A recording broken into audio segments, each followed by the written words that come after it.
আমাদের বাড়ি গাইবান্ধা, আমরা খাঁটি আল্লাহর বান্দা, নাই মনে খারাপ ধান্দা, মনের মধ্যে একটাই ধান্দা, জান্নাত পাওয়ার ধান্দা। মনে থাকবে তো ইনশাআল্লাহ? আল্লাহ কবুল করুন, জোরে বলুন আমিন। মানে বোঝেন না, বাবা মারা গেলে সন্তান যেরকম ওয়ারিশ সূত্রে বাবার সম্পত্তির ভাগ পায়, কোন মুমিন যদি 60টি গুণাবলী, আমি যে পয়েন্টগুলো নিয়ে কথা বলবো প্রত্যেকটা পয়েন্ট অনুযায়ী যদি আপনারা আমল করতে পারেন, এই 60টি গুণাবলী আপনার ভিতরে যদি আপনি ঢুকাইতে পারেন, ওই 60টা গুণ দিয়ে নিজেকে ঢেলে সাজাইতে পারেন, তাহলে আপনি জান্নাতুল ফিরদাউসের ওয়ারিশ হতে পারবেন, উত্তরাধিকারী হতে পারবেন। জান্নাতুল ফিরদাউসে আপনার নামে জায়গা বরাদ্দ থাকবে। চিৎকার মেরে বলেন সুবহানাল্লাহ। সার্টিকেনি কথা না, কথা গোলাম রব্বানির না। আমি শুধু বাঁশিতে সুর তুলতেছি, বাঁশি হলো আল্লাহ। কথাকে বুঝতে পারতেছেন? প্রত্যেকটা কথা মালিকের। আমি একটু বানিয়ে বলবো না, একটু মনোযোগ দিয়ে কথাগুলো শুনবেন। আজকের এই আলোচনা শুনলে এইটুকু কথা বাস্তব জীবনে আমল করলেই জান্নাতের ফয়সালা হয়ে যাবে। আল্লাহ কবুল করুন, জোরে বলুন আমিন। একজন ভাই দাঁড়াবেন না, একটু বসেন। এই যুবক বসে, সময় নিবা না। আমার ভাইয়েরা, আমার আল্লাহ রাব্বুল আলামিন জানিয়ে দিলেন, ক্বাদ ফালাহাল মুমিনুন। আমার আল্লাহ রাব্বুল আলামিন বলেন, অবশ্যই মুমিনেরা সফল, অলরেডি মুমিনেরা সফল হয়েছে তারা, ঈমান এনেছে যারা। আল্লাহু আকবার বলেন। আমরা মনে করি ক্ষমতা পাইলে সফল, টাকা থাকলে সফল, যশ খ্যাতি, সেলিব্রিটি, নায়ক, সুপারস্টার, এরা বুঝি সফল। আল্লাহর কাছে এগুলো সফলতার মাপকাঠি না। আল্লাহর কাছে সফল হতে পারবে তারা ঈমান আনবে যারা। আল্লাহু আকবার। বর্তমান পৃথিবীর সবচেয়ে ক্ষমতাধর ব্যক্তি নাম হলো ডোনাল্ড ট্রাম্প। কি নাম? এ হলো বর্তমান পৃথিবীর সবচেয়ে ক্ষমতাধর ব্যক্তি। ভালো করে বুঝবেন। আপনাদের এলাকায় বাজার আছে নলডাঙ্গা, এই বাজারে আল্লাহর একজন বান্দা তরি তরকারি বিক্রি করে, সবজি বিক্রেতা। আজান দেওয়ার পরে লোকটা যদি মসজিদে গিয়ে সালাত আদায় করে, বলেন তো বাজার পৃথিবীর বড় নেতা ডোনাল্ড ট্রাম্পের চাইতে ওই সবজি বিক্রেতা ইমানদারের দাম কম না বেশি? তার মানে কি বুঝলেন? ইমান আছে যার, দাম আছে তার। বেঈমানেরা ক্ষমতার দিক দিয়ে দুনিয়াতে সফল হতে পারে, মরার পরে সবগুলো বেঈমানকে পিটাইয়া জাহান্নামে দেবেন কে? আর একটু জোরে বলেন কে? ভাই কথা বলা লাগবে। আপনারা যেভাবে কথা বলতেছেন এটা আওয়াজ হয় না। একটা মাহফিলে যদি আওয়াজ না দেন, এই যুবকে কি ট্যাবলেট খেলে বসাবো? হ্যাঁ, ভিটামিনের ট্যাবলেট নিয়ে আসবো? একটু কথা বলো শোনা, একটা ঘন্টা। ভাই আমার, এভাবে চুপ থাকলে ওয়াজ হবে না। বক্তাদের মূল সম্পদ হলো শ্রোতা। ভালোভাবে যদি আপনারা না জেগে ওঠেন, আমি জাগবো না। আপনারা টুপলে আমি তো আরো বেশি ঘুমাবো, কারণ আমার প্রত্যেক রাত জাগা। অতএব কষ্ট পাই না, একটু কথা বলে সহযোগিতা করো। একটা ঘন্টায় নাই 50 বার চিল্লান লাগবে, এই তো। তারপরে সব ঠিক হয়ে যাবে। তোমাদের শরীরের শক্তি যেন বৃদ্ধি হয়, আমি দোয়া করব। আমিনও এত আস্তে, সবাই আসতে বলেন আমিন। মহিলা প্যান্ডেলের কেউ যান না শুনে, আরো আসতে বলেন আমিন। আসতে গেলে জোরে হয়। ওই জন্য তো আমি রোজ বলি না যে আমরা উল্টো দিকে চলি। গাড়িতে চড়ে একজন সিগারেট খায়, তো পাশের সিটের একজন বলতে চায় যে লেখা গাড়ির ওখানে কি লেখা থাকে? ধূমপান নিষেধ। কি লেখা আছে? গাড়ির ভিতরে ধূমপান নিষেধ। তখন যে সিগারেট খাইতেছে তখন বলছে, এই আমার কি সামনে লেখা দেয়, সামনে লেখা আছে আপনার কোনো অভিযোগ থাকলে চালককে গিয়ে বলুন। তখন বলছে, যাই বেটা যা, সামনে যা, যা বলবি ড্রাইভারকে বল। মুরব্বী মানুষ হাঁটতে হাঁটতে ড্রাইভারের কাছে গেছে, যা বলতেছে, ভাই গাড়িতে লেখা আছে ধূমপান নিষেধ, একটা ছেলে খায়, নিষেধ করলাম। উল্টো বলে, আপনার কোনো অভিযোগ থাকলে চালককে বলুন। চালক বলতেছে, আমার সিটের পিছনে কি লেখা আছে ওটা দেখ। এবার লেখা আছে, গাড়ি চালানোর সময় চালকের সাথে কথা বলিবেন না। তাহলে অভিযোগটা দেবেন কোন জায়গায়? আসতে কইলে জোরে হয়, এটা কথা হইল। তাহলে চিৎকার মেরে বলুন আমিন। সম্মানিত ভাইয়েরা আমার, গভীর মনোযোগ দিয়ে কথাগুলো বোঝার এবং শোনার চেষ্টা করবেন। আমি যে কথা বলতে চাই, ঈমান এনেছে যারা, সফল হয়েছে তারা। ক্ষমতা পাইলে সফল হওয়া যাবে না, ইমান থাকা লাগবে। ইমানদাররা দুনিয়াতেও সফল, আখিরাতেও সফল।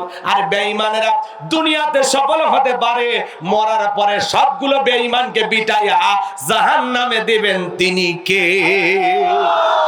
ভালো করে বোঝার চেষ্টা করবেন। পৃথিবী কাঁপানো বড় বড় নেতা আছে, রাশিয়ার প্রেসিডেন্ট পুতিন, ভারতের দাদা, এরা যত বড় ক্ষমতাদার হোক, বাংলাদেশের একজন রিক্সা চালক, ভ্যান চালক, লোকটা যদি ইমানদার হয়, আজান দেওয়ার পরে মসজিদে গিয়ে যদি আল্লাহকে সিজদা দেয়, পৃথিবীর বড় বড় নেতাদের চাইতে ওই রিক্সা চালক, ভ্যান চালক ইমানদারের দাম আল্লাহর কাছে কম না বেশি? এদের ক্ষমতা পাইলে লাভ দেওয়া যাবে না, ক্ষমতা পাইলে যে বিশাল কিছু না, অত সহজ না। আমেরিকা দেখেন, তাম পৃথিবীতে ওরা কিভাবে খেলা খেলে। ওরা নারীর ক্ষমতা নিতে পুরো পৃথিবীকে উৎসাহ দেয় যে না, নারীদেরও ক্ষমতায় যাওয়া দরকার, নারীরাও প্রধানমন্ত্রী হবে, নারীরাও রাষ্ট্র চালাবে, কি ডায়লগ দেয়। অথচ আজ পর্যন্ত আমেরিকার ইতিহাসে কোন নারীকে তারা প্রেসিডেন্ট বানায়নি। আমেরিকার 47তম প্রেসিডেন্ট হলো ডোনাল্ড ট্রাম্প, তার সাথেই লড়াই করেছিল, প্রতিদ্বন্দ্বিতা করেছিল কমলা হ্যারিস। কথা কয় না গো? তার মানে আমেরিকা কত বড় সেনা দেখছেন, ওরা কখনো কোন নারীকে ওদের নেতা বানায় না। কথা বলে আমাদেরকেও সিদ্ধান্ত নেওয়া লাগবে, আগামীতে আর যাই হোক কোন নারীকে আমরা এই দেশের প্রধানমন্ত্রী বানাবো না। আগামীতে বাংলাদেশের পুরুষ প্রধানমন্ত্রী কারা কারা চান, হাত তুলে দেন। লিল্লাহে তাকবীর, হাত নামান। নারীদের দেখার দিন শেষ, আগামীতে পুরুষের বাংলাদেশ। কথা বলে ঠিক কি না? নারীদেরকে প্রধানমন্ত্রী বানানো যাবে না, নারীদের রাগ বেশি, জেদ বেশি। কথা বলেন, দেখেন না স্বামীর সাথে ঝগড়া লাগে হাড়ি পাতিল ভেঙে ফেলে দেয়, স্বামী তুলে আছাড় মারে। আর মেয়েরা যদি একবার শান্তির জায়গা পায়, জীবন চলে যাবে, জায়গা ছাড়বি না। 16 বছর লাগছে ছাড়তে। কথা কন নাকি আপনার? তারপরে কি দেশের বাইরে যায় আমাদেরকে শান্তিতে রাখছে না? মাঝে মাঝে কল রেকর্ড ফাঁস হয়, আসতে চায়। কথা কয় না কে? আমি চট করে ঢুকবো, দেশের কাছে আছি, আপনি আসবেন তো গেলেন কেন? কি দরকার ছিল যাওয়ার? হ্যাঁ, ঈশ্বর চাচাকে বলা হয় স্বৈরাচার শাসক। হ্যাঁ, ঈশ্বর চাচা ক্ষমতা থেকে পদত্যাগ করে জেলে গেছে, দেশ ছাড়েনি, বাপের বেটা। দেশ নেত্রী বেগম খালেদা জিয়া জেল খাটছে, অসুস্থ হয়ে দেশে পড়ে আসছে, দেশ ছাড়েনি, বাপের বেটি। আর আপনারা বলতেন পালাবো না, হারাবো না, তো কি গেলেনি? তো কথার তো দাম নাই। কথা কম। আমাদেরকে বলেন পাকিস্তানের রাজাকার, আজ পর্যন্ত কেউ ভেগে পাকিস্তানে যায়নি, কিন্তু ভারতের দালালেরা ঠিকই ভারতে গেছে। উনি তো আমাদের প্রধানমন্ত্রী ছিলেন না, উনি ছিলেন ভারতের কর্মচারী, যেই দিকে ইশারা দিত ওই দিকে ঘুরতো। আর একবার বলেছিল না, আমি ভারতকে যা দিয়েছি ভারত কোনো দিন ভুলবে না। কথা কর। এই জন্য খবরদার আর কোন নারীকে এই দেশের প্রধানমন্ত্রী বানাবো না, মনে থাকবে তো ইনশাআল্লাহ। আর উনি আসতে চায়, আমরা বলবো বারবার আপনি আসেন, আপনার আসা দরকার আছে। কেন আসবেন? আপনি মেয়ে মানুষ, কতদিন বাইরে থাকবেন, আপনাকে দেখার কেউ নাই, আপনি আসেন। কথা কয় না? বাবু আইবা, তুমি আইবা গো, সেই দিন আইসা বুবু ক্ষমতা পাইবা না। বাবু আইবা, তুমি আইবা গো, সেই দিন আইসা বুবু ক্ষমতা পাইবা না। খোঁজনাই বুবু কাদের কাকার, অবস্থা খারাপ দরবেশ বাবার, হাউন আঙ্কেল এখন সামনেও আসে না। নেতা কর্মী সব জেলের ভিতর, আমি আসি ডরের ওপর, কখন জানি আসে গ্রেফতারি পরোয়ানা। বুবু আইবা, তুমি আইবা গো, সেই দিন আইসা বুবু সিয়ার পাইবা না। হ্যাঁ, ক্ষমতার চেয়ার থেকে নামা সহজ, কিন্তু এই চেয়ারে ওঠা কঠিন। কতক্ষণ ঠিক কিনা?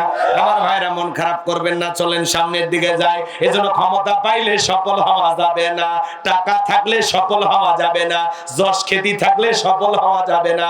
আল্লাহর কাছে সফল হতে পারবে তারা, ঈমান আনবে যারা, কদ আফলাহাল মুমিনুন, অবশ্যই মুমিনেরা সফল, অলরেডি মুমিনেরা সফল। সফল হয়েছে তারা ঈমান এনেছে যারা। আপনার চেহারা কালো হোক, ফর্সা হোক, লম্বা হন, খাটো হন, ধনী হন, গরিব হন, তাতে কোনো সমস্যা নাই। আপনার ভিতরে ঈমান নামের সম্পদ আছে, আল্লাহর কাছে আপনার দাম আছে। বলুন আল্লাহু আকবার। তাহলে এদিকে খেয়াল করেন, আপনার আমার ভিতরে ঈমান আছে, আল্লাহর কাছে দাম আছে। এই জীবনে যদি আল্লাহর কাছে দামি হতে পারি, আর কিছু চাওয়ার আছে? তাহলে আমি বলবো সফল হয়েছে কারা? আপনারা বলবেন ঈমান এনেছে যারা। বলতে পারবেন না? তাহলে বলেন সফল হয়েছে কারা? ঈমানদার সারা দুনিয়াতে সফল হওয়া যায় না, আখিরাতেও সফল হওয়া যায় না। আর দুনিয়াতে ক্ষণিকের জন্য সফল হতে পারলেও আখিরাতে সফল হওয়ার কোনো সুযোগ নাই। ঈমান নামের পাসপোর্ট সবার থাকার দরকার আছে না নাই? ঈমান নামের পাসপোর্ট আছে যার, জান্নাতের ভিসা লাগবে তার। আল্লাহু আকবার কর। এইবার শুনেন মুমিন বান্দার 7টি গুণাবলী, সময় কম, চলুন আমরা 1 নাম্বার গুণাবলী শুরু করে দিলাম। এদিকে খেয়াল করেন, ছোট্ট একটা প্রশ্ন আপনাদেরকে করি, জবাব দিতে পারবেন? বলেন তো, জোহরের নামাজের পূর্বে যদি একজন অমুসলিম ঈমান গ্রহণ করে, ওই ব্যক্তির উপরে জোহরের সালাত আদায় করা কি ফরজ? মাশাআল্লাহ। তো মুমিন জীবনের সবচেয়ে গুরুত্বপূর্ণ ইবাদতের নাম হলো সালাত। এদিকে খেয়াল করেন, আল্লাহ যখন মুমিন বান্দাদের 7টি কোয়ালিটি নিয়ে আলোচনা শুরু করলেন, আল্লাহ তাআলা 1 নাম্বার সালাত দিয়ে শুরু করেছেন। কিয়ামতের ময়দানে সর্বপ্রথম আল্লাহ তাআলা সালাতের হিসাব নেবেন। আল্লাহু আকবার বলেন। এইবার মুমিন বান্দার 1 নাম্বার গুণাবলী, যুবক যারা আসছো নিরাশ হয় না। 4 নাম্বার গুণাবলীতে যুবকদের ওয়াজ আছে। কয় নাম্বার?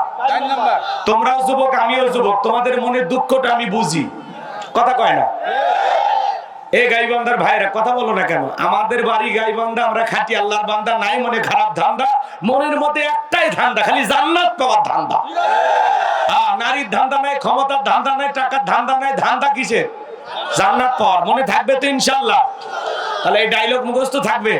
আমাদের বাড়ি গাইবান্ধা, আমরা খাঁটি আল্লাহর বান্দা, নাই মনে খারাপ ধান্দা, মনের মধ্যে একটাই ধান্দা, জান্নাত পাওয়ার ধান্দা।